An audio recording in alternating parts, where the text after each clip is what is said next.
হাদিস থেকে মহামূল্যবান বক্তব্য রাখবেন বিশেষ আলোচক জনাব মাওলানা মোহাম্মদ আব্দুল মালেক কাদেরী সাহেব। আমি জনাব মাওলানা মোহাম্মদ আব্দুল মালেক কাদেরী সাহেবকে তার মহামূল্যবান বক্তব্য দেওয়ার জন্য বিশেষভাবে অনুরোধ জানাচ্ছি।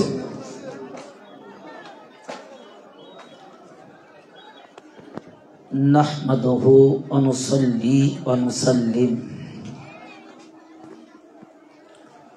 আলা রাসূলিহিল ওয়া নবিয়িল আমিনিল কারীমির রাউফুর রহিম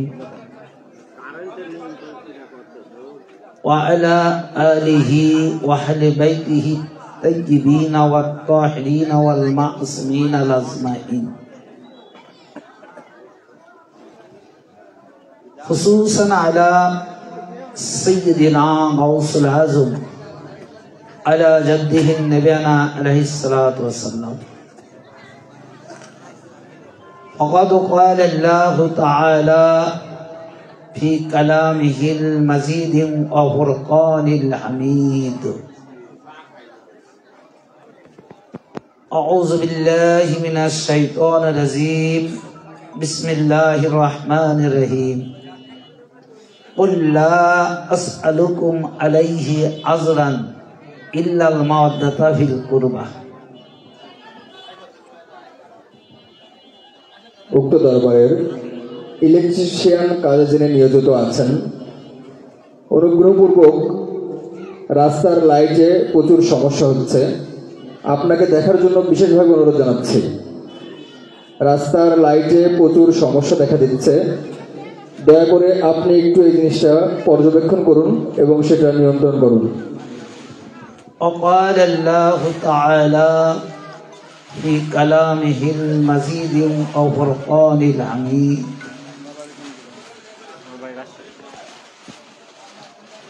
إن الله وملائكته يصلون على النبي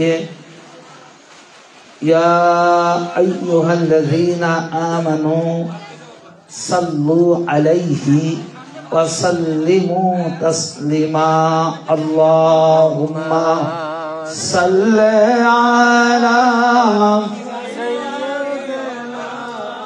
مولانا محمد وعلى آل سيدنا شفيعنا আরব দেশে মক্কা নগর জিথায় মা মিনার ঘর, খোদার করুণা কৌশল হয়ে ঝরছে সে তাই বারংবার। আল্লাহুম্মা সাল্লি আলা, অন্তর থেকে জবান খুলে পড়ে, ওয়ালা আলি সাইয়্যিদিনা শাফিয়ানা আল্লাহুম্মা সাল্লি আলা মাওলানা মুহাম্মদ ওয়ালা আলি সাইয়্যিদিনা শাফি। আমরা যে গুনাহগার উম্মত, নবী আপনার ছিলাম না,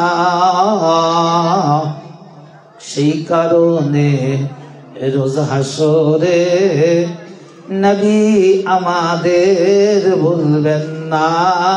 আল্লাহুম্মা সাল্লি আলা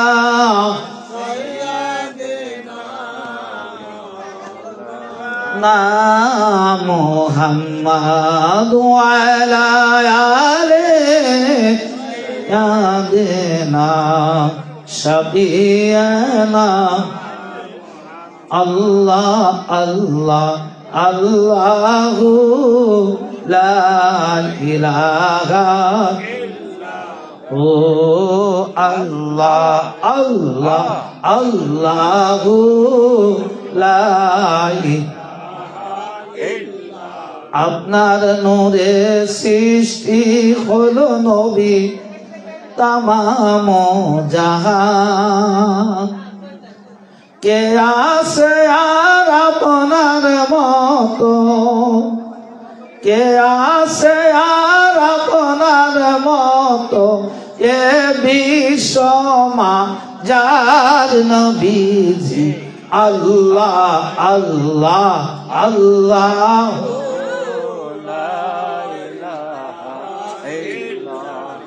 আল্লাহ আল্লাহ আল্লাহ,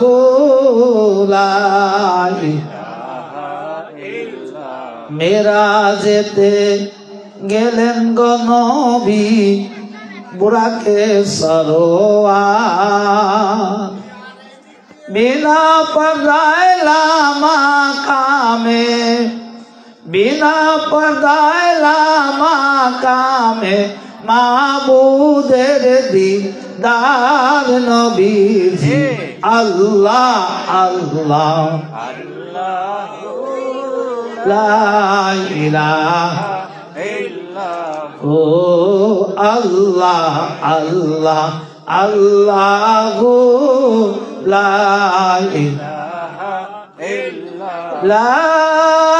ইলাহা ইল্লাল্লাহু মুহাম্মাদুর রাসূলুল্লাহ সাল্লাল্লাহু আলাইহি ওয়াসাল্লাম। মুআজ্জাজ সামিঈন কিরাম, আজকে এই বাসারা কাশিমপুর দরবার শরীফে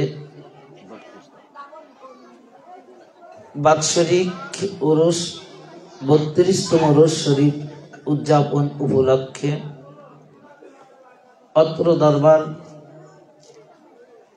সম্মানিত পীর সাহেব এবং অন্যান্য দরবার থেকে আগত পীর সাহেব গণ, এছাড়াও আজকে এই পবিত্র ওয়াজ মাহফিলে দেশ বিদেশ হতে দেশ বরেণ্য উলামা ইকরাম, মঞ্চে উপবিষ্ট সকল ধর্মপ্রাণ মুসলমান ভাই ও বোনেরা, লাইভ টেলিকাস্টের মাধ্যম হতে দেশ বিদেশ থেকে যে সকল শ্রোতা আজকের এই আলোচনা শ্রবণ করছেন, সবার প্রতি আমার সালাম, মুবারকবাদ, অভিনন্দন, শুভেচ্ছা। আসসালামু আলাইকুম ওয়া রাহমাতুল্লাহি ওয়া বারাকাতুহু। আপনারা অবগত আছেন যে প্রত্যেকটা আরবি মাস, হিজরি মাস শুরু হয় মুহররম থেকে, এক এক করে 12টি মাস আমাদের মাসে পদার্পণ করে। তার মধ্যে বর্তমান যে মাসটি চলছে, এই মাসটির নাম হলো জুমাদিউস সানি। আর এই মাসেই এমন একটি উল্লেখযোগ্য আগমনের দিন রয়েছে, এমন একজন ব্যক্তি যিনি এই মাসেই 20 তারিখ এই ধরাধামে প্রকাশ পেয়েছেন। জানার সম্পর্কে হুজুর পাক সাল্লাল্লাহু আলাইহি সাল্লাম অসংখ্য হাদিস শরীফ বর্ণনা করেছেন। তিনি হলেন জগৎ জননী, জান্নাতের সর্দার রিনি, জানাকে সৃষ্টি না করলে, যে পাক পাঞ্জাতনের নাম আমরা বলি, যাদেরকে সৃষ্টি না করলে আল্লাহ তাআলা এই কুল কায়নাত কোনো কিছুই সৃষ্টি করতেন না, সেই একজন পাক পাঞ্জাতনের উজ্জ্বল নক্ষত্র হযরত সাইয়্যিদাতুন নিসা ফাতিমাতুজ জোহরা সালামুল্লাহ আলাইহির আগমন দিবস রয়েছে এই মাসে। এই জন্য যে এনাদের আগমন দিবস, আগমনের মাস এতটাই উম্মতি মুহাম্মাদের জন্য যে রহমত এবং বরকত, যে কল্যাণকর, যেটা আমরা ভাষায় প্রকাশ করতে পারি না। কারণ এনাদের সৃষ্টি না করলে আল্লাহ তাআলা এই কুল কায়নাতের কোনো কিছুই সৃষ্টি করতেন না, খাস করে রাসূল এবং তারা পাক পাঞ্জাতন। তো সেই রাসূল পাকেরই কলিজার টুকরা, দেহের অংশ, নয়নের মণি, তানার আগমন এই মাস।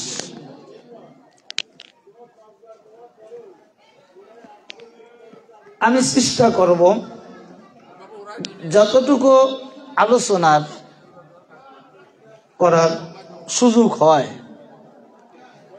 সেই আলোচনার মধ্যে সাইয়্যিদাতুন নিসা সম্পর্কে রাসূল পাক কি বলেছেন হাদিস শরীফে, আমি তার শানে, তার মর্যাদা সম্পর্কে আমি কিছু আলোচনা করব, যদি আমার মালিক মওলা আমার প্রতি দয়া করেন, ইহসান করেন। তার দয়া ছাড়া কিছুই নাই। আমি যতই লাফালাফি করি না কেন ভাই, খালি ডোল কি বেশি বাজে না? ডোলের ভেতর কিছুই নাই, শব্দ অনেক দূর যায়। এখানে ঢোলের বাড়ি দিবেন, অনেক দূর শব্দ চলে যাবে, কিন্তু ভিতরে ফাঁকা, কিছুই নেই। তো ঠিক আমরা অধম গুনাহগার, আমাদের কোনো কিছুই নেই। আজকে তানার দয়া, তানার কৃপা, তিনি ইহসান করেছেন বিদায় আজকে আপনাদের সামনে বসে দুটি কথা বলতে পারছি। অনুরূপ আপনাদের উপর ইহসান করছে বিদায় আপনারাও এই অধমের দুটি কথা শ্রবণ করছেন, করবেন নাকি? কথা ঠিক বললাম কিনা দেখেন, যে আমাদের কিছুই নাই, বলার না শক্তি নাই, কথার শক্তি নাই। তো তিনি কি ছিলেন জানার আগমন এই মাস। আজকে আমরা সবে কদরের রাত্র চিনি, সবে বরাতের রাত চিনি, ঈদের রাত চিনি, কি চিনি কিনা আলোচনাও আমরা করতেছি। কিন্তু জানাদেরকে সৃষ্টি না করলে সবে কদর হতো ভাই, সবে বরাত পেতাম ভাই, এমনকি 5 ওয়াক্ত নামাজও পেতাম না। আর আমরা মানুষই তো সৃষ্টি হতাম না। মানুষ যদি সৃষ্টি না হতো মুসলমান হতো না। মুসলমান সৃষ্টি না হলে ওই মানব জাতির হিদায়াতের জন্য যুগে যুগে কোন নবী রাসূল আসতো না, যাদের সৃষ্টি না করলো। তো যাদের সৃষ্টির জন্য এই কুল কায়নাত, এই ভূমণ্ডল সৃষ্টি হয়েছে, আল্লাহর আরশ, আল্লাহর কুরসি, জান্নাত, জাহান্নাম, এক কথা 18,000 মাখলুকাত, যা মানব জাতির জন্য কল্যাণকার বস্তু হিসাবে, এই সকল সৃষ্টির মূল আহলে বাইত পাক। অস্বীকার করা যাবে? সেই আহলে বায়তেরই একজন উজ্জ্বল নক্ষত্র, রমণীকণের সর্দার, দয়াল নবীর জানের টুকরা, দয়াল নবীর দেহের টুকরা, মা খাতুনে জান্নাত আতার পাক, তিনি এই ধরাধামে আগমন করেছেন এই মাসে। এখন আমরা কিন্তু জুম্মার বায়ান আমরা ঠিকই করি, প্রত্যেকটা জুম্মায় 12 মাসে 60টা খুতবা আছে, 5-12 60, কোন মাসে 4টা, কোন মাসে 5টা। কিন্তু সবে বরাতের আলোচনা আছে, সবে কদরের আলোচনা আছে, লাইলাতুল বরাতের আলোচনা আছে। কিন্তু এই সবে কদর, সবে বরাত, এইটা কিন্তু আজকে আমরা আলোচনা করিনি। আল্লাহুম্মা সাল্লি আলা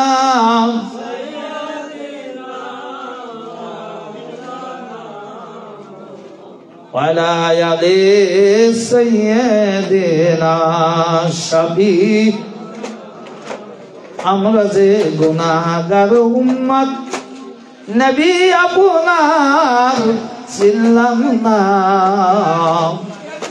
সেই কারণে রোজ হাসরে আপনি আমাদের ভুলবেন না। আল্লাহুম্মা সাল্লি আলা, এটা পড়ে যাবে ওয়া আলা আলি সাইয়্যিদিনা শাফিয়ানা, मेरे देता गौसे पाके का सल्ले अला मुहम्मदी, सल्ले अला नबीना, सल्ले अला मुहम्मदीन, अल्लाहुम्मा सल्ले अला मौलाना मुहम्मद वाला आले सैयदना हबीबाना। अल्लाह अल्लाह अल्लाहु ला, ओ अल्लाह अल्लाह अल्लाहु ला,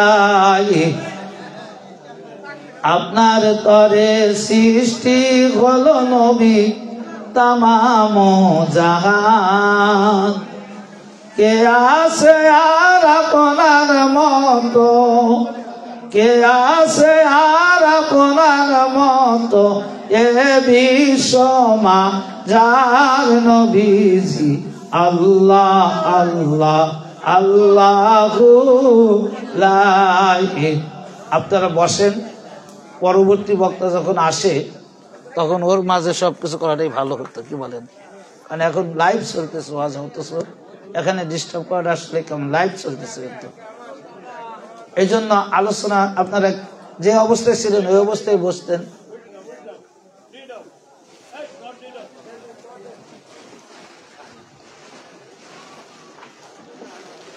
তো এখন আসুন যে আমি এই জন্য জুমাদুস সানি মাসে 20 তারিখে রাসূল পাকের কলিজার টুকরা, রাসূল পাকের দেহের টুকরা, রাসূল পাকের আত্মার আত্মা যেটাকে বলে, রাসূল পাক অনেক ভাষা বলেছেন, এবং সেই আহলে বাইতেরই একজন উজ্জ্বল নক্ষত্র মা খাতুনে জান্নাত আতার পাক এই ধরাধামে এই মাসে আগমন করেছেন।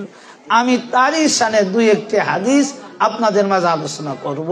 যদি আমার মালিক মাওলা আমার উপর ইহসান করেন, দয়া করেন, করুণা করেন, এই আমার যেটা। তো এখন আসুন যে আল্লাহ তাআলা হযরত ফাতিমা সালামুল্লাহ আলাইহির এবং তার সন্তানের উপর জাহান্নামের আগুন হারাম করেছেন, একটি হাদিস। আজকে আমরা আহলে বাইতকে চিনি না, জানি না, এনাদের নিয়ে আমাদের অনেক বিদ্রূপ মন্তব্য, আমরা অনেক কিছুই কথা বলে থাকি, যে দেখেন হাদিসে তানাদের শান, তানাদের ব্যাপারে রাসূল পাক কি বলেছেন, যে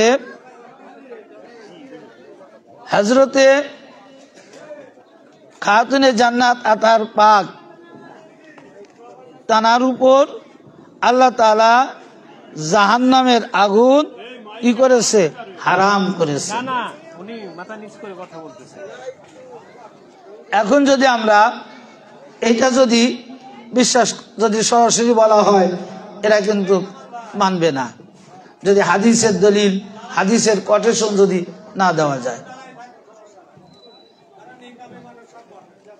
তো আজকে আমি একটি হাদিস যে দলিল সহ কিতাবের রেফারেন্স দিয়ে আমি আপনাদের মাঝে যে হাদিসটি তুলে ধরব, যে হাদিসগুলো কত কিতাব থেকে এই হাদিস এসেছে, যেটা আল্লাহ রাব্বুল আলামিন মা খাতুনে জান্নাত আতার পাক এবং তানার সন্তানদের উপর, শুধু মা খাতুনে জান্নাত আতার পাকই না,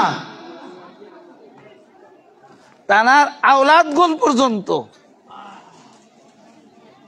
তানার কি আওলাদরা কিয়ামত পর্যন্ত যারা আসবে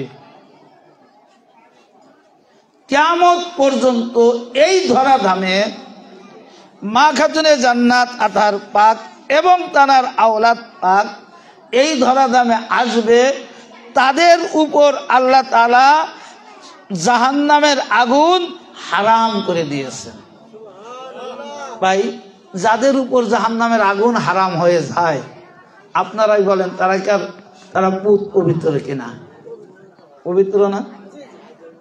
এই জন্য আমি কোরআন পাক থেকে একটা আয়াত পাকও আপনাদের মাঝে তেলাওয়াত করেছি। এই আয়ালে বায়াতের শানে যে কুল লা আসআলুকুম আলাইহি আজরান ইল্লাল মাওয়াদাতা ফিল কুরবা।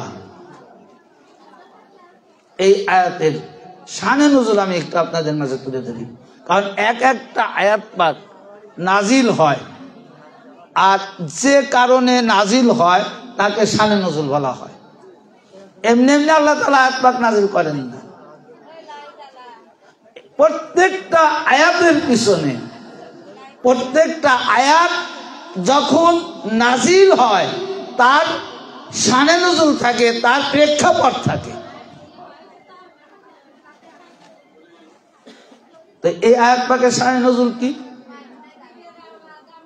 যে হে রাসূল, আপনি বলে দিন রিসালাতের প্রতিদান আজরান একমাত্র আপনার নিকটতম আত্মীয়র ভালোবাসা ছাড়া আর কিছুই চাই না। এটা হলো অনুবাদ। এটা কি অনুবাদ? তো এখন এই আয়াত পাকের শানে নুজুলটা যদি আমরা আলোচনা করি, তাহলে আমরা চিনতে পারবো, বুঝতে পারবো যে এই আয়াতটা কোন কারণে নাজিল হয়েছে। আমার ভাইরা, আল্লাহর নবী অনেক কষ্ট করে যুদ্ধ করেছে, জিহাদ করেছে। তার উপর ওই মক্কার আরবের কাফেররা অসম্ভব এত অত্যাচার নির্যাতন করেছে। কিসের জন্য? আল্লাহর ওয়াহদানিয়াত মানুষের মাঝে প্রচার করছে, দাওয়াত দিছে। এই তাওহীদ দাওয়াত দেওয়ার কারণে, তাওহীদ পৌঁছানোর কারণে, রাসূল পাকের ব্যক্তিত্ব সম্পত্তির জন্য নয়, এটা পৃথিবীর সকল আলেমরা জানেন। হুজুর পাক যদি গোটা আরবের নয়, গোটা বিশ্বের বাদশাহিত্ব চাইতো, সকল মানুষ তাকে ওই বাদশাহীর চেয়ারটা সানন্দে দিয়ে দিত। কি ভাই, দিত কিনা? দিত না? দিয়ে দিত। কিন্তু হুজুর পাক রাসূল পাক সাল্লাল্লাহু আলাইহি ওয়াসাল্লাম দুনিয়ার সামনে, আরবের বাদশাহী চাননি, তামাম জাহানের বাদশাহ চাননি, প্রেসিডেন্ট হতে চাননি, নেতৃত্ব দান করবে, নেতা হবে, এটা হুজুর পাক চাননি। হুজুর পাক চেয়েছেন কি? আল্লাহর একত্ববাদ, ওয়াহদানিয়াত, লা ইলাহা ইল্লাল্লাহু মুহাম্মাদুর রাসূলুল্লাহ সাল্লাল্লাহু আলাইহি ওয়াসাল্লাম, এই বাণীটা মানুষের কাছে পৌঁছে দেওয়ার জন্য। অর্থাৎ এক আল্লাহ, তোমরা পৃথিবীর মধ্যে যত ইবাদত করছো দেব দেবী মূর্তি, অর্থাৎ ওদের কোনো শক্তি নেই, ওদের কোনো পাওয়ার নেই, ওটা তোমাদের মন গড়া খুদান, ওটা কাছে কোনো কিছু চেয়ে তোমরা পাবে না। তোমরা এমন এক আল্লাহর ইবাদত করো যিনি কুল কায়নাত সৃষ্টি করেছে, আর এই কুল কায়নাতের চলার জন্য রহমত করে যিনি, যাকে প্রেরণ করেছে, তিনি হলেন আমি মুহাম্মাদুর রাসূলুল্লাহ সাল্লাল্লাহু আলাইহি ওয়াসাল্লাম, যার শানে আল্লাহ তাআলা কুরআন পাকের মধ্যে বললেন, ওয়ামা আরসালনাকা ইল্লা রাহমাতাল লিল আলামিন। সূরা আম্বিয়া 107 নম্বর আয়াত। কেটে দাও। কি কাকে বলো? রাসূল কি দেখছেন যে কুল কায়নাতের রহমত হুজুর পাক, আর রাসূল পাকের আনুগত্য না করলে কোনো আনুগত্যই হবে না। কারণ আল্লাহ রাসূল পাকের দ্বি প্রকাশ, রাসূল পাক এই কুল কায়নাতের রহমত। তো এই জন্য রাসূল পাক তখন বললেন যে তোমরা যত দেব দেবী যা কিছু করো, পূজা করছো, এগুলো সব কি ভ্রান্ত, এগুলো করা যাবে না। তোমরা এক আল্লাহকে মানো, লা ইলাহা ইল্লাল্লাহ। তো এই দাওয়াতের জন্যই তো রাসূল পাকের এত কষ্ট করা লাগছে। কি রাসূল পাকের উপর অত্যাচার, রাসূল পাকের উপর আক্রমণ, রাসূল পাক নিজেও কি যুদ্ধ করছে কিনা ভাই? তো সাহাবীরা বললেন যে রাসূল পাকের অক্লান্ত কষ্টের বিনিময় আল্লাহকে চিনতাম না, জানতাম না, আল্লাহকে চিনেছি, আল্লাহকে পেয়েছি, আল্লাহকে জেনেছি। সেই রাসূল পাককে কিছু উপঢৌকন দেওয়ার দরকার। শুকরিয়া আদান হিসাবে, আজরান হিসাবে। কি পীরের দরবারে আসেন, খালি হাতে মুরিদানকে আসে না। রাসূল পাকের এই দুনিয়ার সম্পত্তি কি দিবে? কি দিবে? সাহাবীরা দিলে তো দুনিয়ার কিছু দিবে নাকি? আর কিছু দিতে পারে? আর কিছুই না। তো যখন রাসূল পাককে কিছু দেওয়ার জন্য সাহাবায়ে আজমাইন তারা নিয়ত করলেন, ইচ্ছা করলেন, এখন ওটা দুনিয়ার বস্তু যাই হোক, যদি রাসূলের কাছে যারা আসতেন এক টুকরো সম্পদ নিয়ে আসলেও রাসূল ওটা গ্রহণ করতেন, ফেরত দিতেন না। ফেরত দিলে কষ্ট পাবে। রহমতের দরবারে কেউ কষ্ট পাওয়ার জন্য আসে? তা আল্লাহ দেখলেন যে আমার হাবিবের দরবারে যদি তার সাহাবীরা কিছু নিয়ে আসে, তা ওটা যদি না রাখে, না নেন, যদি ফেরত দেন, তাহলে তো আমার বান্দা, আমার রাসূলের সাহাবীরা কষ্ট পাবে। তো এই জন্য আল্লাহ হুজুর পাককে আগেই একটা আয়াত পাক নাজিল করে জানিয়ে দিলে যে আপনার সাহাবী, আপনার সাহাবারা, আমার বান্দা বান্দিরা আপনাকে কিছু উপঢৌকন দেবে, আর ওই উপঢৌকনটা হবে দুনিয়ার কিছু সম্পদ। এখন যাই দেখ সেটা হবে কিসের সম্পদ? দুনিয়ার সম্পদ। সুতরাং আপনি যদি আগেই তার নিকট থেকে রিসালাতের বিনিময় চেয়ে নেন, তাহলে তারা আর দুনিয়ার সম্পদ আপনার নিকট হাজির করতে পারবে না। আমি যদি আগেই চাই নি আপনাদের কাছ থেকে যে আমি এটা নেব, আর অন্য কিছু আনার দরকার আছে? কি বলেন? আনার দরকার আছে? নাই। আমার ভাইরা, আল্লাহ রাব্বুল আলামিন এই আয়াত পাকখানা নাজিল করে জানিয়ে দিলেন যে ইয়া রাসূলুল্লাহ, ইয়া হাবিবাল্লাহ, হুজুর আপনি চান রিসালাতের বিনিময় আপনার সাহাবীদের নিকট থেকে কি? আপনি বলে নিন, আপনি বলে দিন, কুল্লা আসআলুকুম আলাইহি আজরান ইল্লাল মাওয়াদ্দাতা ফিল কুরবা। যে আমার সাহাবীরা, আমি নবী চাইছি, আল্লাহ আমাকে চাওয়াচ্ছেন এই রিসালাতের বিনিময় আজরান হিসাবে একটা বস্তুই আল্লাহ তাআলা আমাকে চাওয়াচ্ছেন, সেটা হলো আমার নিকটতম আত্মীয় আপনজনের ভালোবাসা ছাড়া আর আমি কিছুই চাই না। যে রাসূল পাক আগেই চা দিলেন, আর কি দুনিয়ার কোনো বস্তু নেওয়ার দরকার আছে ভাই? নেওয়ার কোনো দরকার নেই, আগেই চা নিলেন। কুল্লা আসআলুকুম আলাইহি আজরান ইল্লাল মাওয়াদ্দাতা ফিল কুরবা। এই কুরবাটা কিন্তু স্ত্রীলিঙ্গের সিগা, যে কার ভালোবাসা চায়। শেষে ইয়া আছে স্ত্রীলিঙ্গের ইয়া, আর শেষে স্ত্রীলিঙ্গের ইয়া থাকার কারণে এই কুরবাটা স্ত্রীলিঙ্গ হয়েছে। আর রাসূল পাকের আপনজনের মধ্যে সবচাইতে যিনি আপনজন ছিলেন তিনি স্ত্রীদের মধ্যে খাতুনে জান্নাত আথার পাক। কথা আয়াতের সাথে মিল আছে কিনা ভাই?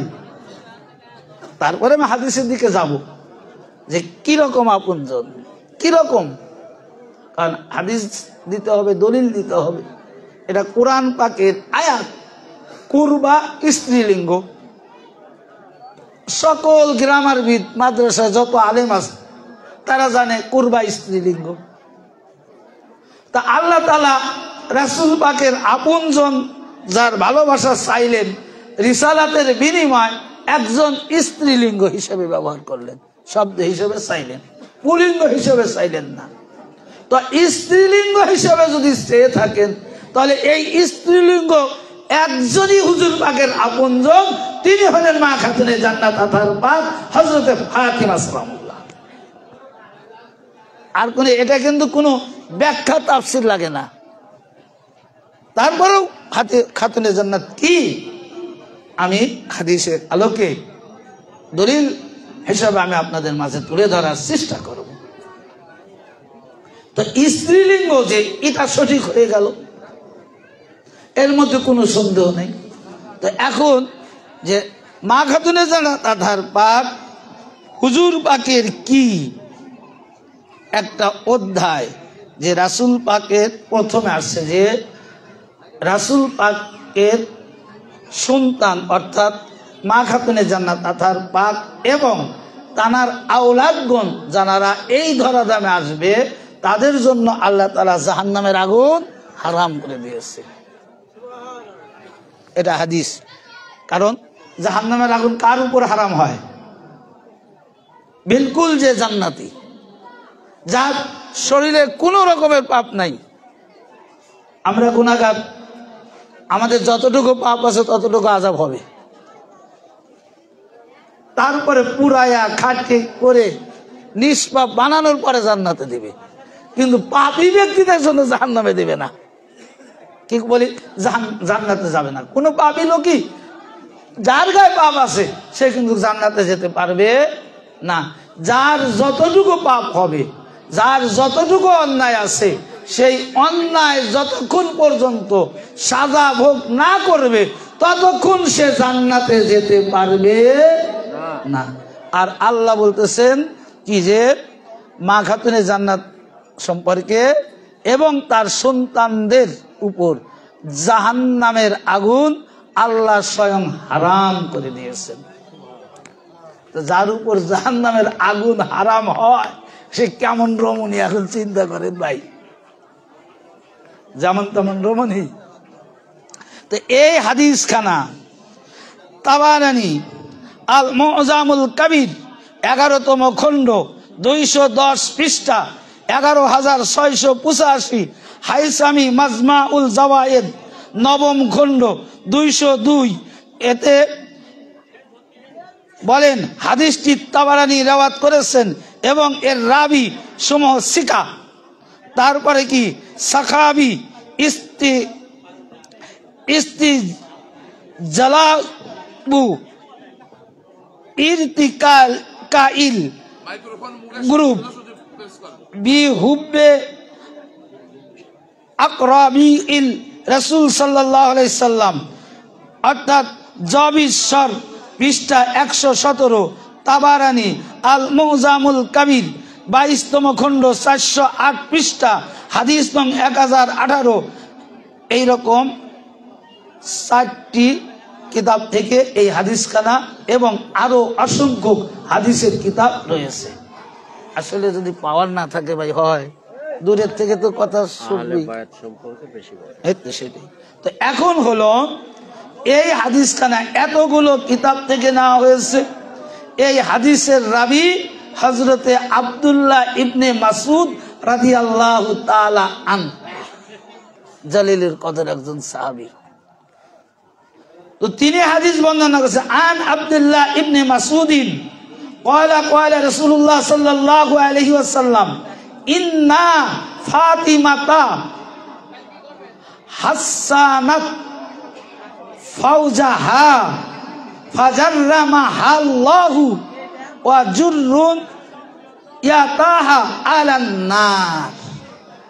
এই হাদিস খানা এতগুলো কিতাব থেকে এই হাদিস খানা এসেছে এবং সবচাইতে টপ র্যাঙ্কের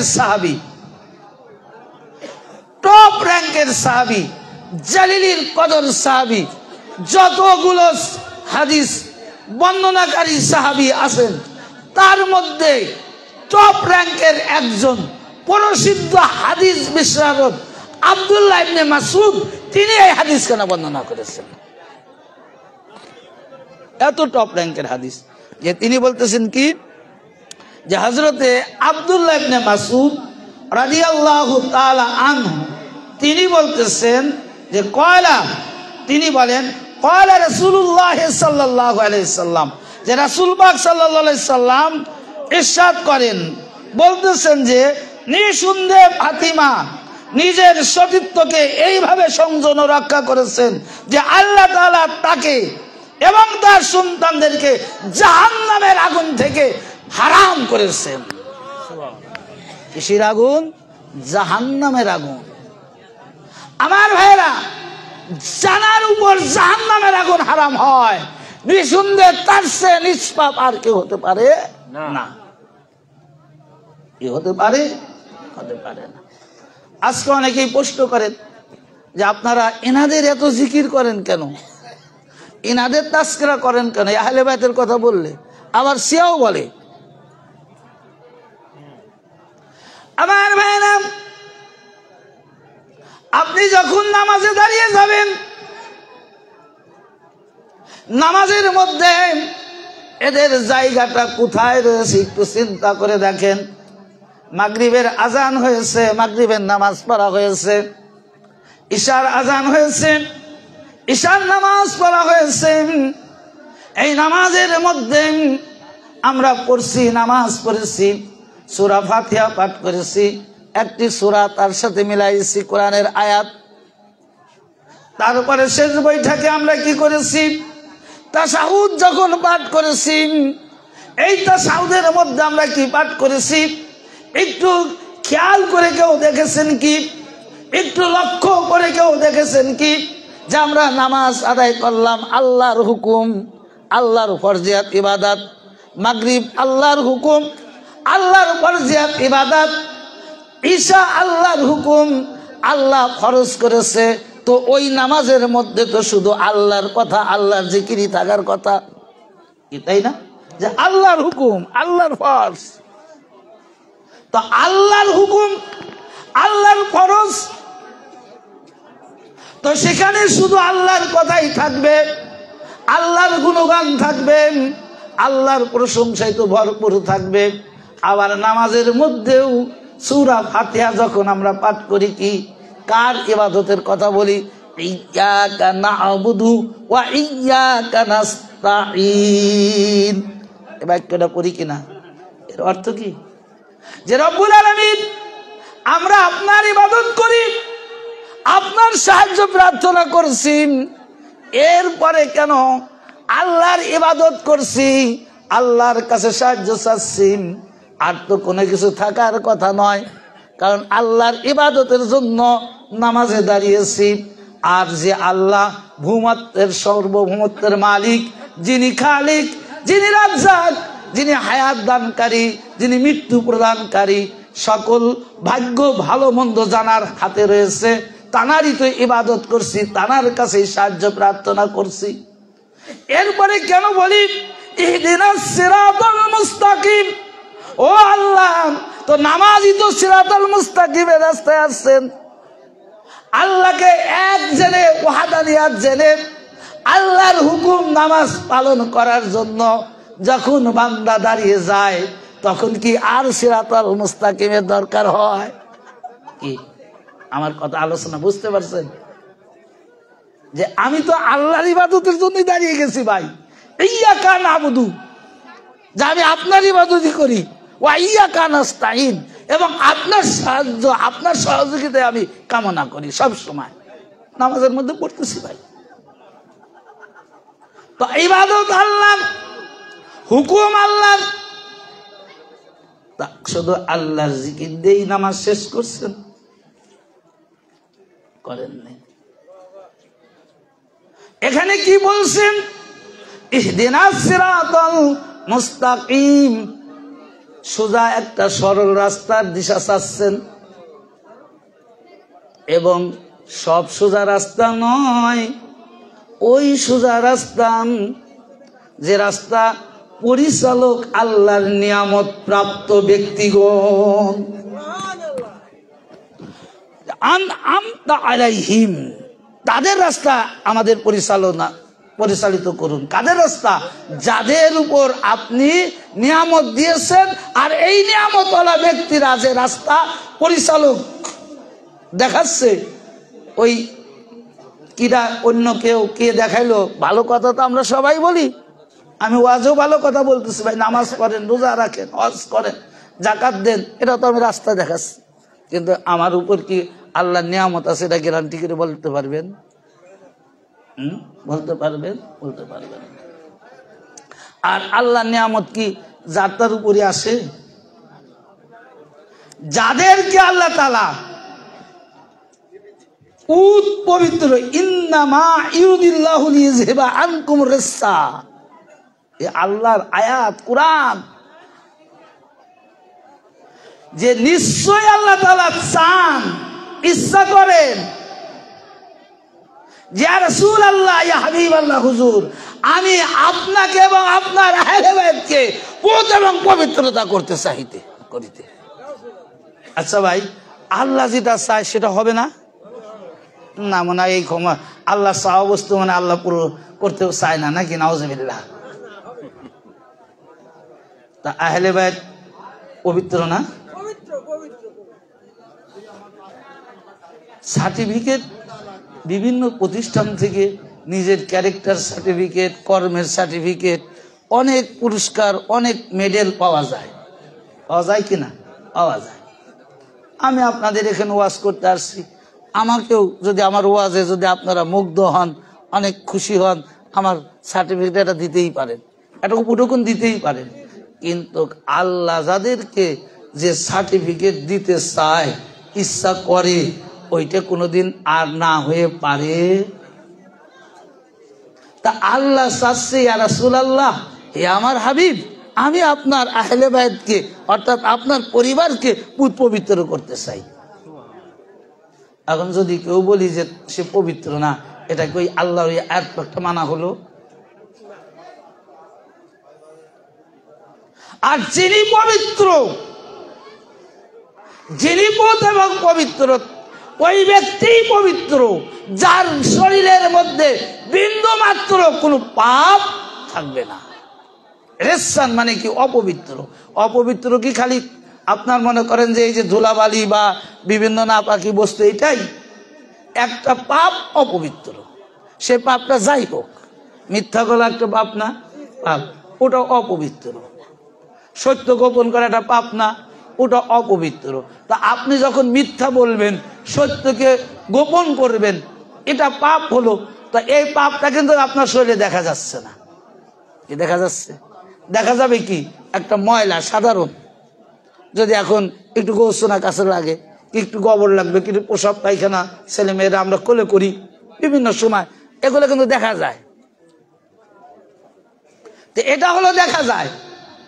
কিন্তু সবচাইতে নাপাকি হলো যে কোনো গুনাহ, অন্যায়, সেটা যে কোনো ভাবেই হতে পারে।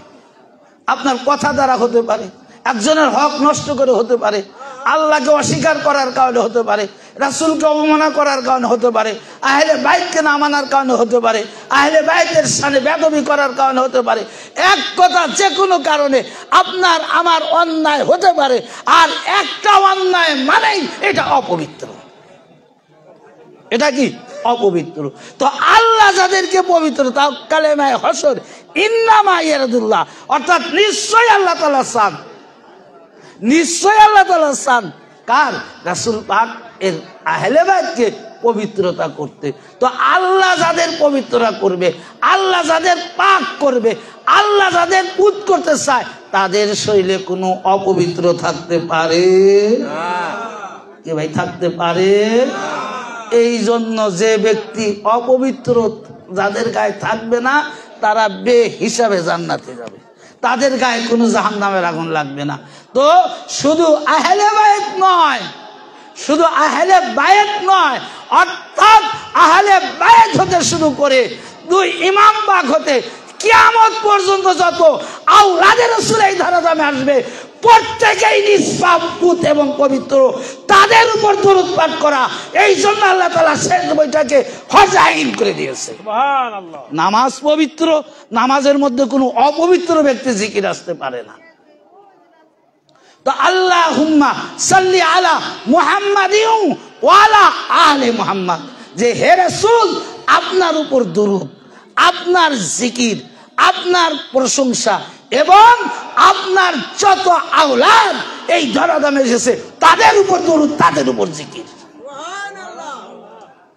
তাহলে এখন তারা কি নামাজ পবিত্র? আমি কিন্তু প্রথমেই বলছি, সেই পবিত্র বস্তুর উপর, নামাজের মধ্যে পবিত্র বস্তু ছাড়া আর কিছু আসতে পারে না।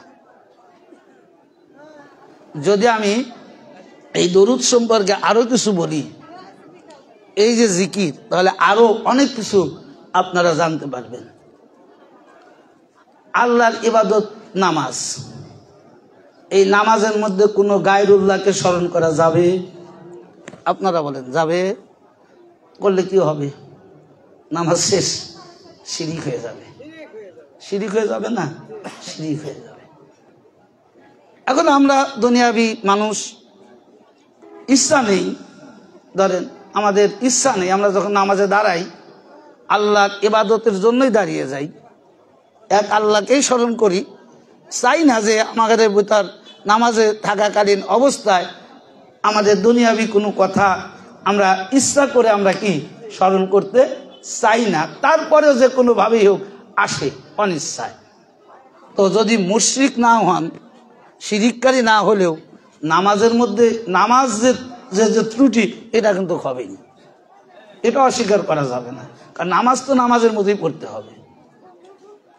একটা ঘটনা বলি, আবার দলিল চাইেন না, কারণ উদাহরণ না দিলে তো বোঝা যাবে না। যেমন আসসালাতু মিরাজুল মুমিনিন, এটা হাদিস। তো হুজুর পাক যখন এই কথাটা বললেন যে প্রত্যেকটা নামাজি আল্লাহর সাথে তার মিরাজ হবে, তা হযরতে মুঈনুদ্দিন চিশতি রহমতুল্লাহ তিনি তার শিক্ষক যে শিক্ষানীয় অবস্থা, আচ্ছা শিক্ষানীয় অবস্থায় এই হাদিসটা ব্যাখ্যা জানতে চাইলেন যে হুজুর এই যে রাসূল পাকের হাদিস আসসালাতু মিরাজুল মুমিনিন, তো রাসূল পাক তো মিরাজ করছেন আল্লাহর সঙ্গে সশরীরে একবারে, তো এই যে হুজুর পাক মিরাজ থেকে ঘুরে এসে যে হাদিসটা বললেন আসসালাতু মিরাজুল মুমিনিন, যে নামাজই হলো মুমিনদের মিরাজ, তো এই যে নামাজ পড়লাম এখনো তো মিরাজ পালাম না, মিরাজ তো হচ্ছে না, দেখা তো হচ্ছে না, নইলে রাসূল পাকের হাদিস মিথ্যা, নইলে আমার নামাজ হচ্ছে না, দুটোর একটা হবে।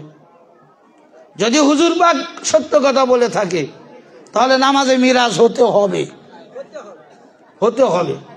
আর যদি হুজুর পাক সত্য কথা বলে, যদি আমাদের নামাজে মিরাজ না হয় তাহলে আমাদের কারো নামাজ হচ্ছে না। কোনটা? প্রশ্ন যে করে, প্রশ্ন করাটা কিন্তু কঠিন, উত্তরদাতার চেয়ে প্রশ্নদাতা প্রশ্ন তৈরি করে করাটাই কঠিন, উত্তর দেওয়া কিন্তু খুব একটা ওই প্রশ্ন করার মতো অত কঠিন না, জানা থাকলে তো সব উত্তরই দেওয়া যাবে। আমার ভাইরা,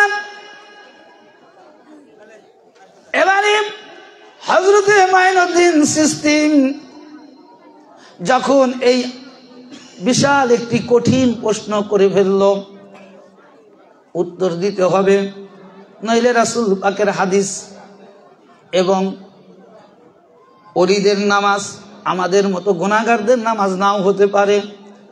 আল্লাহর ওলি জানারা আল্লাহর সাথে একাকার যারা হয়ে যায় তাদের নামাজ অবশ্যই হয়ে যায়, তো এখন উত্তর দিতে হবে রাসূলের হাদিস সত্যম, আর রাসূলের হাদিস যদি সত্য হয়, আমার সাথে না হোক, আপনার সাথে না হোক, একজনের না একজনের সাথে অবশ্যই অবশ্যই এই মিরাজ হবে, যে মিরাজ রাসূল পাক করেছেন। আমার মায়েরা, এবারে মাইনুদ্দিন চিশতির প্রশ্নের জবাব দেওয়ার সময় বিকালে তিনি নদী দিয়ে হাঁটছেন, হাঁটতে হাঁটতে একবারে মাগরিবের সময় অতি নিকটে চলে এসেছেন এমন একটি জায়গায় হাজির হয়েছে। আশপাশে মসজিদ নেই, কিছুই নেই। মসজিদে এসে নামাজ পড়তে গেলে মাগরিবের নামাজ থাকবে না, আবার নইলে কাজা পড়তে হবে। যারা আল্লাহর ওলি থাকে তাদের নামাজ কাজা হয় না। এবারে বলতেছে মাইনুদ্দিন, এখন যদি আমরা মসজিদে যেতে চাই, ওই গ্রামে যেতে চাই, আমাদের নামাজ কাজা হয়ে যাবে। তবে আমরা আজকে এই জায়গায় নামাজ পড়ে নেই। তবে যদি 3 জন হতো তাহলে নামাজটা ভালো হতো। যে কেমন করে ভালো হতো? পূর্ণাঙ্গ জামাত হতো, একজন ইমাম হতো, আমরা 2 জন মুক্তাদি হতাম, জামাতে নামাজটা আদায় করতে পারতাম। আমার ভাইয়েরা, এবারে মাইনুদ্দিন চিশতি বলে তাহলে একটু অপেক্ষা করি। এমন সময় দেখা গেল একজন কাঠুরিয়া কাঠের লারকি আটি মাথায় করে আসতেছে। এবারে উস্তাদ বলে মাইনুদ্দিন, ওই যে ব্যক্তি দেখা যায় উনি আসলে একসাথে নামাজ পড়ি। ওই কাঠুরিয়া আসলেন, আসার পরে ওযু করলেন, এবারে নামাজ পড়বে। আমার মায়েরা, এখন বলতেছে উস্তাদ মাইনুদ্দিনকে, মাইনুদ্দিন এখন ইমামতি কে করবে? বলে উস্তাদ আপনি করেন। বলে না, আমিও মুসাফির। বলে তাহলে তুমিও মুসাফির। মকিম যখন থাকবে, জ্ঞানী কোনো মকিম থাকে, আলেম যদি মকিম থাকে, ওই জায়গা মুসাফির ইমামতি করতে পারে না। মকিমের উপর ইমামতি করার প্রথম শর্ত। তো এখন বললেন যেহেতু ইনি এই এলাকায় কাঠ কাটছে, এখান থেকে কাঠ বিক্রি করবে বাজারে, মনে হয় ইনি মুকিম আছে, তাহলে ইনাকে দিয়ে ইমামতি করাই।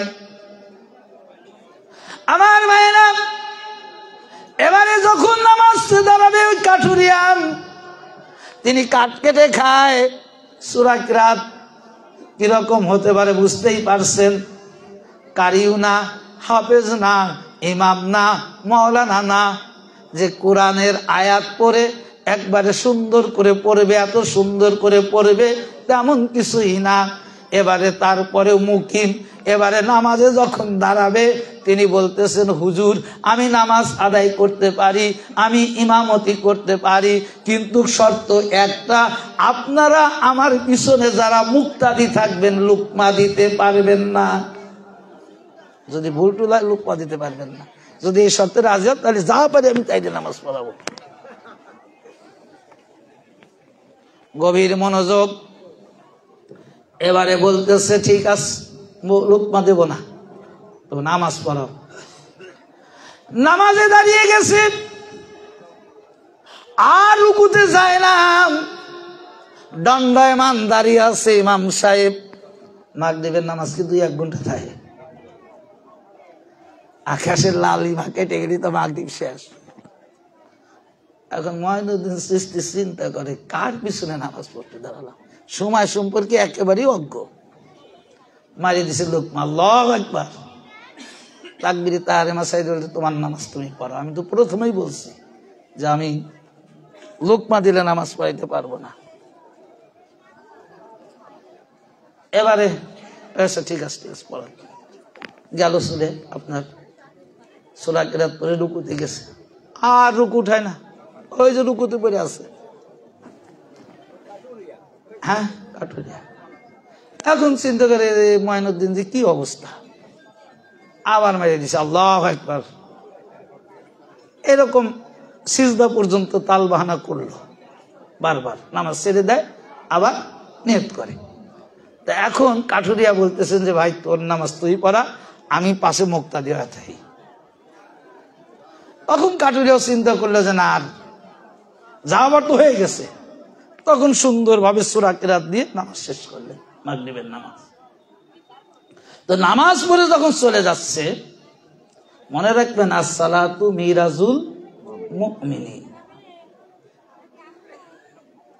তো নামাজ পড়ে যখন চলে যাচ্ছে, কাঠিরা যখন বোঝা বলছে দাও উঠে দাও, না আপনি সূরা পড়লেন সুস্থ সহি শুদ্ধ, রুকু তাসবিহ যা কিছু আদায় করলেন তারতিব অনুযায়ী করলেন, আপনার মধ্যে কোনো ভুল দেখলাম না।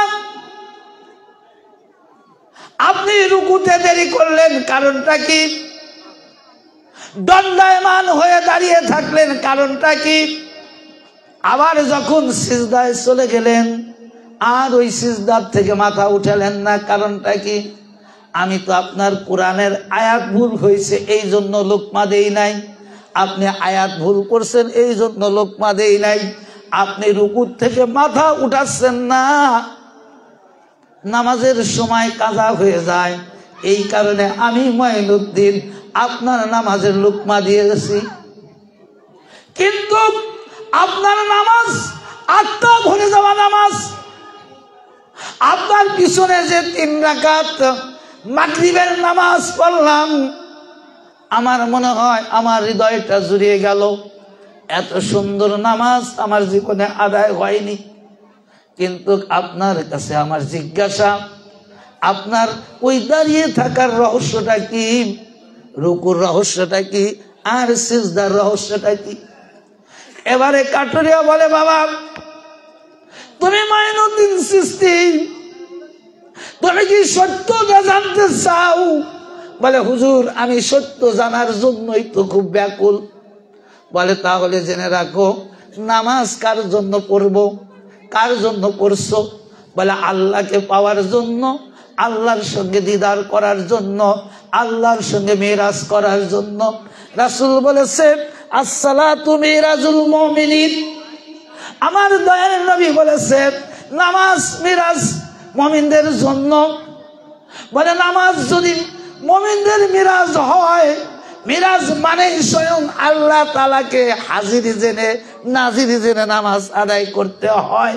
আমি যখন দাঁড়িয়ে গেছি, আমার সামনে যখন আমার প্রভু আমার মালিক দাঁড়িয়ে যায়, তুমি বলো ওই জায়গা থেকে আমি কেমন করে লড়াচড়া করি? এভাবে লড়াচড়া করা যাবে? আমি যার জানে পাগল, যার জন্য আমার ইবাদত নামাজ, তিনি হাজির হয়েছে, তুমি লুকমা দিয়েছো, আমার প্রভু গায়েব হয়ে গেছে। রুকুতে গেছি একই অবস্থা, সাজদায় গেছি একই অবস্থা। এবারে মঈনুদ্দিন চিশতি বলে তার উস্তাদকে বলতেছে, হুজুর আসসালাতু মিরাজুল মুমিনিন, এটা রাসূল পাক বলেছেন, বেশক সত্য, বেশক সত্য, যে এটার নাম নামাজ, এটার নাম মেরাজ। নামাজ যখন আদায় করা হয়, নামাজি যে মিরাজ করে, এটা প্র্যাকটিক্যালি প্রমাণ দেখা দিয়ে গেলেন ওই কাঠের ব্যবসায়ী কাঠুরিয়া। আমাদের নামাজ হয় না, তাই আমরা পারি না। তো হুজুর পাক রাসূল পাক যাদেরকে বলতেছে জাহান্নামে যাবে কারা? যাদের শরীরের মধ্যে এক টুকরো পাপ থাকবে, তারা জান্নাতে যেতে পারবে না। তো রাসূল পাক মা খাতুনে জান্নাত এবং আওলাদে রাসূল সম্পর্কে হাদিস শরীফের ইরশাদ করলেন যে ফাতিমা সালামুল্লাহ এবং তানার আওলাদগণ, তানাদের জন্য আল্লাহ তাআলা জাহান্নামের আগুন হারাম করে দিয়েছে। তার প্রমাণ আমরা যখন নামাজে দাঁড়াই, আমরা যখন শেষ বৈঠকে তাশাহুদের পরে যখন দুরূদ শরীফ পাঠ করি, আল্লাহুম্মা সাল্লি আলা মুহাম্মাদিন ওয়া আলা আলে মুহাম্মাদ, এই আলে মুহাম্মাদ কিয়ামত পর্যন্ত যারা এই ধরাধামে আসবে, তারা আর কেউ নয়, আর কেউ নয়, তারা ফাতিমার সন্তান। কি ফাতিমার সন্তান ছাড়া রাসূল পাকের আওলাদ এই ধরাধামে আসবে? একমাত্র রাসূল পাকের আওলাদ, রাসূল পাকের বংশ, আওলাদে রাসূল মা খাতুনে জান্নাত আথার পাকের সন্তান থেকে কিয়ামত পর্যন্ত চালু থাকবে। আমাদের অরিশ কারাম এরা আবার অনেকেই এ প্রশ্ন করে যে রাসূল পাকের কোনো বংশধর নাই, নির্বংশ, নাউজুবিল্লাহ। আচ্ছা, রাসূল পাকের নির্বংশ কারা বলছিল আপনারা জানেন? সূরা কাউসারের শানে নজুল, সূরা কাউসারের শানে নজুল। যে সূরা কাউসার যখন নাজিল হলো, এই আমি প্রথমেই বললাম না যে আয়াতের শানে নজুল দেখতে হবে, আয়াতের শানে নজুল বুঝতে হবে যে আসলে কে কারা কোন ধরনের আমলের উপর, কাজের উপর আয়াত নাজিল হয়। তো হুজুর পাককে কোনো ছেলে সন্তান নাই, তো না থাকলে হয়েছিল তারা দুনিয়ার থেকেই পর্দা নিয়ে নিয়েছে। এখন আরবের কাফের বেঈমানেরা বলতে লাগলো যে তোমাদের নবী তো নির্বংশ, তোমরা যে নবী নবী হিসেবে মানো, ওই নবীর তো কোনো বংশ নাই, নির্বংশ। তা আসলে হুজুর পাক দেখতেন যে বাস্তবিক তো তাই, আমার তো কোনো সন্তান নাই হতো, কিন্তু আমার কন্যা আছে। তখন সূরা কাউসার নাযিল করলেন, ইন্না আতাইনাকাল কাউসার। এ রাসূল কে বলে আপনি নির্বংশ? আপনাকে আমি কাউসার দিয়েছি। ইন্না আতাইনাকাল কাউসার, এই কাউসারি মাখাতে জান্নাত তার পাক। এবং দুনিয়ার মানুষের বংশ তালিকা আমার নবীর বংশ থেকে আলাদা। এমনিতে রাসূল আমাদের মতো, আমরা কি রাসূলকে আমরা আমাদের মতো বলি না? সব জায়গায় পার্থক্য রয়েছে, দুনিয়াতেও পার্থক্য রয়েছে। আপনার মৃত্যুর পরে আপনার সম্পত্তির ওয়ারিশ আপনার ছেলে, অর্থাৎ পুত্র সন্তান। যদি পুত্র সন্তান না থাকে সেটা আলাদা ক্ষেত্র, কিন্তু আইনত হক আপনার পুত্র সন্তান। মেয়েও পাবে, কিন্তু পুত্র সন্তান যত পাবে অত পাবে না। আর নবীদের উত্তরসূরি, নবীদের বংশধর, যে নবীরা যে সম্পদ মেরাজ রেখে যাবে, আমাদের সন্তানেরা যেরকম অগ্র অধিকার ভিত্তিতে যে পরিমাণ সম্পদের মালিক হবে, নবীদের মিরাজ, নবীদের রেখে যাওয়া সম্পত্তির মালিক উত্তর অধিকারী সূত্রে মেয়েরাও এরকম হবে, কি হবে? মালিক হবে। কথাটা বুঝতে পারছেন? যে আপনার সন্তান আপনার পরিত্যক্ত সম্পদের ওয়ারিশ, ছেলে সন্তান। আর নবীরা যে পরিত্যক্ত সম্পত্তি রেখে যায় পর্দা হওয়ার পরে, এই সম্পত্তির মালিক হয় তার কন্যা, তার মেয়েরা। এটাও আমার নবীর জন্য হয়েছে। কার জন্য? আমার রাসূল পাকের জন্য হয়েছে। কারণ রাসূল পাককে সৃষ্টি করেছেন পাক পাঞ্জাতনকে সকল সৃষ্টির উৎস। তানাদের সৃষ্টির কারণেই এই কুল কায়নাত সৃষ্টি। তানাদের দুনিয়া আসা, তানাদের দুনিয়া থেকে যাওয়া, তানাদের দুনিয়ার সম্পদ রেখে যাওয়ার পরে মালিক হওয়া সবই আলাদা। আমাদের সাধারণ মানুষের সাথে মিল নেই। তো আমার ভাইরা, আপনি যে সম্পত্তি রেখে যাবেন, আজকে যারা বলেন রাসূল পাকের আওলাদ নেই, রাসূল পাকের বংশধর নেই, আমার মনে পড়ে যায় ওই সূরা কাউসারের শানে নজুল। সূরা কাউসারটাও নাজিল আল্লাহ তাআলা করেছিলেন যখন মক্কার কাফের বেঈমানেরা বলেছিল রাসূল পাকের কোনো বংশধর নাই। আমার ভাইরা, যদি রাসূল পাকের বংশ না থাকে এই ধরাধামে, তাহলে আমরা যখন নামাজের মধ্যে দুরূদ শরীফ পাঠ করি, আল্লাহুম্মা সাল্লি আলা মুহাম্মাদিন ওয়া আলা আলি মুহাম্মাদ। ও ভাই, আল শব্দের অর্থ কি? আলে মানে কি? একটু জেনে দেখো। আরবি গ্রামারের দিকে যাও, অভিধানের দিকে যাও, অর্থের দিকে যাও, শব্দের দিকে যাও। প্রত্যেকটা আরবির এক একটা অর্থ আছে, এক একটা শব্দ আছে, আর প্রত্যেকটা শব্দের আলাদা আলাদা অর্থ রয়েছে, একাধিক অর্থ রয়েছে, অনেক অর্থ রয়েছে।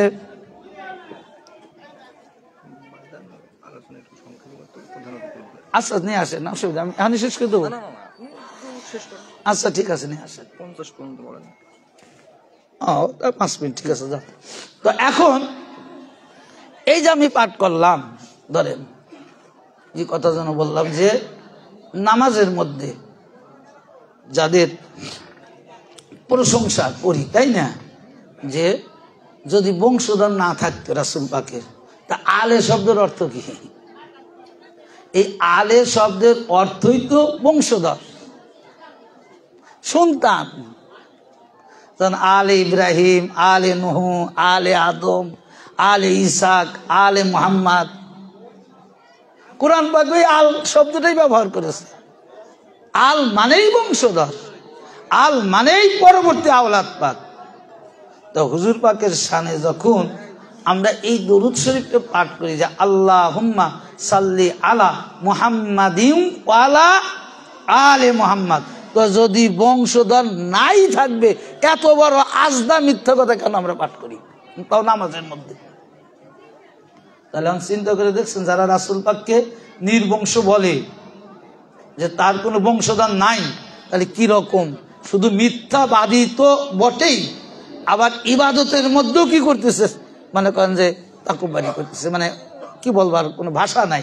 এক কথা, নামাজে স্বীকার করতেছে রাসূল পাকের উপর দরুদ, রাসূল পাকের আওলাদের উপর দরুদ, রাসূল পাকের উপর দরুদ, রাসূল পাকের আওলাদ পাকের উপর দরুদ। নামাজে প্রত্যেকটা মুসলমান হর ওয়াক্ত নামাজে 2 রাকাত পর পর আদায় করতেছে, এর মধ্যে কোনো সন্দেহ নাই।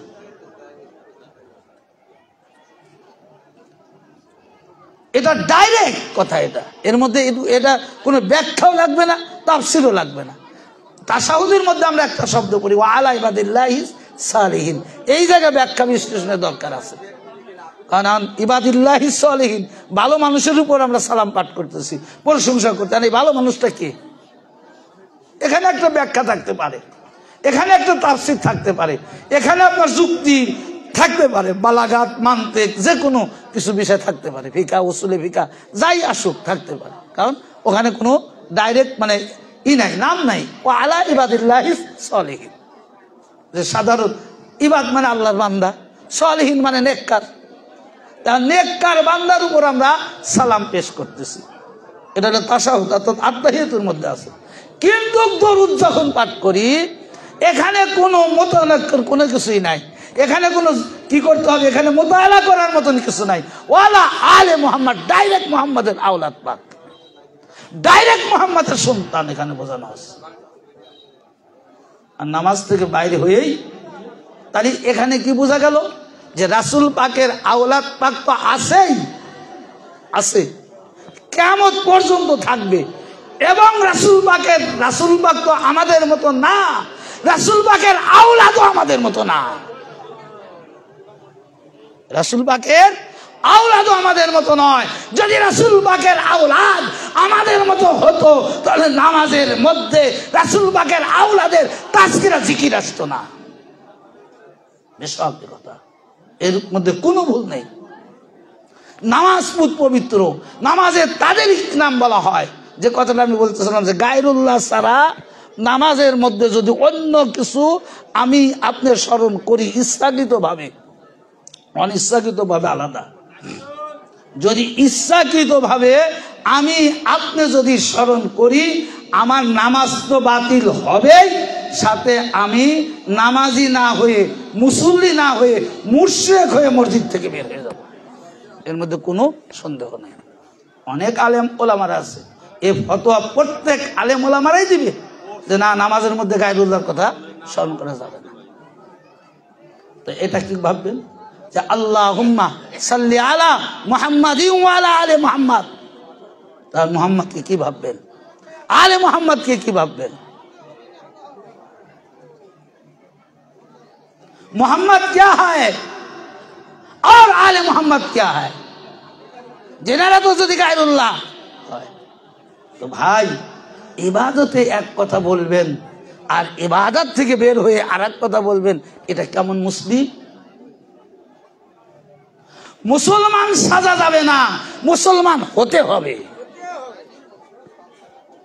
মুসল্লি সাজা যাবে না, মুসল্লি হতে হবে। তারপরেও আপনি নবীর প্রতি যখন সালাম দেন, আসসালামু আলাইকা আইয়ুহান নাবিয়্যু,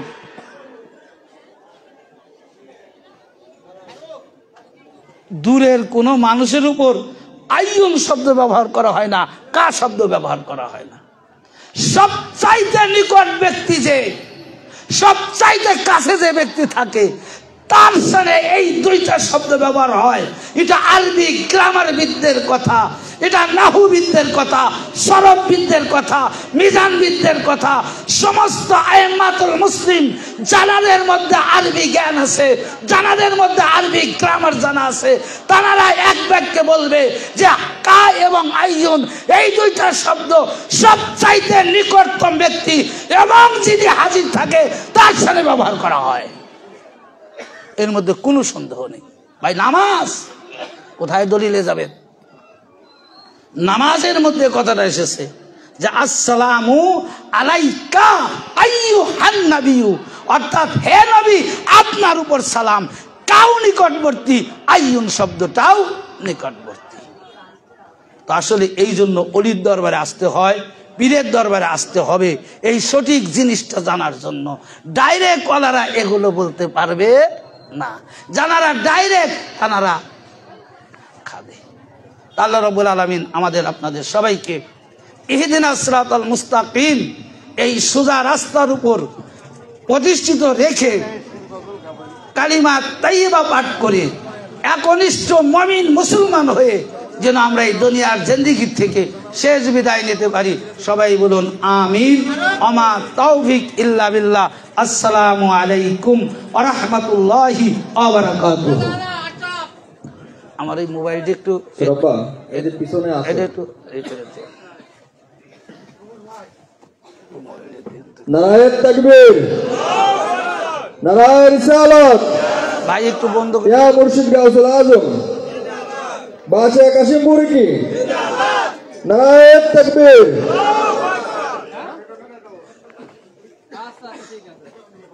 জনাব মোহাম্মদ আব্দুল মালিক কাদেরী সাহেব অনেক মূল্যবান আলোচনা করলেন। আমরা এই সেভ করে দিন তো ভাই, সেভ সাদর সম্ভাষণ জানাই। এবার আমাদের মাঝে কোরআন ও হাদিস থেকে আলোচনায় রাখবেন প্রধান আলোচক, আন্তর্জাতিক খ্যাতি সম্পন্ন বক্তা, দলিল ভিত্তিক আলোচক, সুফি লেখক ও গবেষক, গোলামে পাক পাঞ্জাতন ও